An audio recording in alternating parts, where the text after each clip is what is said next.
This is Martha Olson. Our unit today is Comfort Care, which includes sleep, rest, and pain. It's in the Introduction to Nursing Concepts, Iowa Lakes Community College. Welcome. Our physiology of sleep and comfort. The functions of sleep are talked about in Chapter 42. Sleep helps heal, it rests, and any of you that are a little sleep deprived right now kind of know why we need a lot of sleep. Circadian rhythms are changing body temperature. It changes your heart rate. When we're in really deep sleep, our heart rate goes down, our blood pressure goes down. So we think about that with our patients in the middle of the night when maybe their vital signs change a little bit. Hormones change as we rest and sleep. Factors like light, temperature, social activities, work environment schedules can affect our circadian rhythm. If you work the overnight shift and then work a day shift, which they call swing shift, oftentimes will mess with your sleep cycle. Our typical hospital routines interrupt sleep and prevent a lot of our clients from getting a good night's sleep. The age changes in sleep variations depend on the age of the person. A newborn baby that's brought home is going to sleep up to 23 hours a day, whereas a younger person will not need as much sleep. Your teenagers seem like they go without any sleep, and then that changes again as we look at the older adult and how many of them need naps or have various sleep cycles. Some of our common sleep disorders are talked about in Potter and Perry's, things such as restless leg. Some of our parasomnias are listed as well. Functions of sleep, as I said, it restores, it helps your body have time to make new red blood cells, to send out that growth hormone, to repair things. And when we are deprived of sleep, we can see a lot of physical things in the body that happen. On page 944, box 42.3, some of the symptoms are listed there, and I would suggest that you look at those a little closer. When we look at memory decline, that's why there's benefit to students who get a good night's sleep before a big test or before taking NCLEX instead of staying up all night trying to cram for a test. Our sleep cycle has different stages. Stage 1 is usually just a few minutes, getting all the way down into that dreaming stage of the deep REM, which it lasts about 20 minutes or longer, and that's where we actually get cognitive repair. Our sleep variations, good one to note for the test. Our neonates, like I said, seem to sleep a lot per day, and that's because that little body is busy growing. Within the first 6 months of life, that neonate will double their weight and grow significantly. And if you've ever bought 3-month infant clothes for a child and you know that they don't stay in them very long, we know that that sleep is very important for growth. Then when we get to the toddler, sometimes they nap, sometimes they don't. And they go to bed earlier, but a toddler then can sleep usually about 12 hours a day. Factors that affect sleep, this would be a good one to spend some time focusing on or using time in your study group to look at. Different medications affect your sleep. You've probably learned about the diuretics and how they can be given mostly during the daytime so that we can avoid the nocturia or the person getting up in the middle of the night to void because they've taken a diuretic. Sometimes we give sleeping medications that are supposed to help promote sleep, but for many people, sleep medications actually cause them to be groggy in the morning. Many of them will become confused at night and climb out of bed and fall on the way to the bathroom. So I'm one of those nurses that I'm very selective in who I give sleep medications to, and sometimes it's more a matter of giving a Tylenol or a pain medication that might take away the pain and help them to sleep a little better. Lifestyle is things like rotating shift work, eating an evening meal later instead of your usual 6 p.m. and you're still digesting that when you try to go to sleep, or attending a social event that's past your bedtime. Our sleep patterns, chronic lack of sleep is a serious problem, and I can tell you that research and some of the reports talk about sleep patterns, and people that work the night shift often are more impaired driving home after having not had any sleep than drunk drivers on the road, and I can attest to that. I know several times I've hit the gravel on the side of the road on the way home because I've kind of nodded off, and it does scare you, and it is very dangerous. And they say that accidents between 2 and 5 a.m. from falling asleep are higher.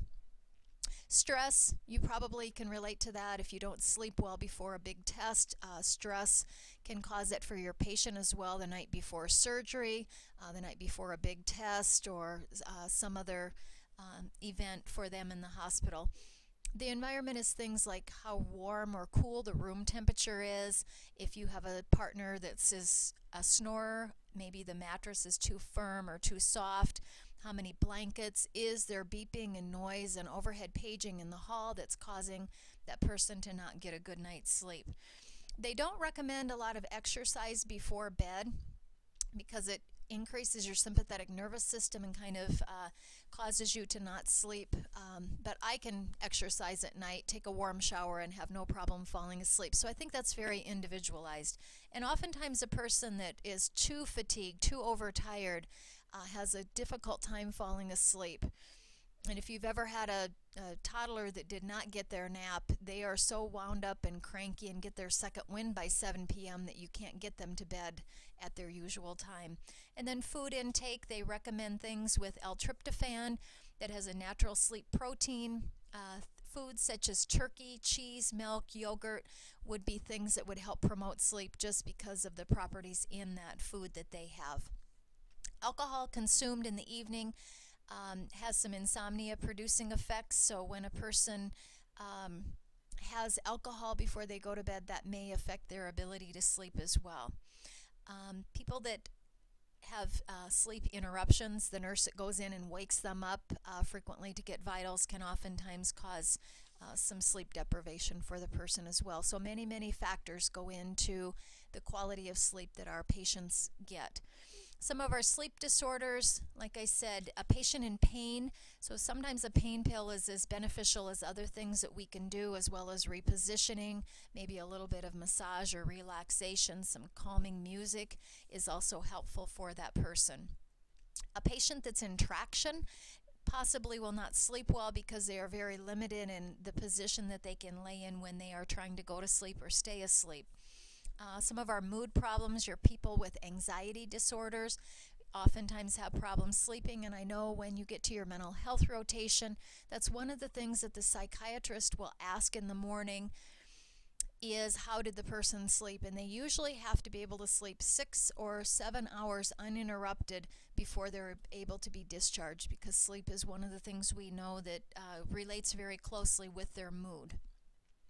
Do they have to be able to sit up to breathe? And as we learned in the oxygenation unit, orthopnea, or being able to sit upright, improves the breathing for many people, and that oftentimes will promote sleeping. And if you've ever had a cold and had to sleep out in the living room in your recliner sitting upright, you would know that's very true.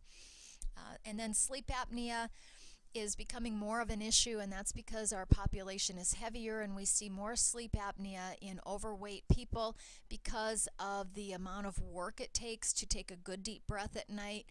Impairs a lot of people, and we'll be watching a video. It's embedded in the eCompanion shell on using a CPAP monitor, so we'll be talking about that just a little more in that video. When we look at your person with sleep apnea, remember they're at risk for low O2 levels.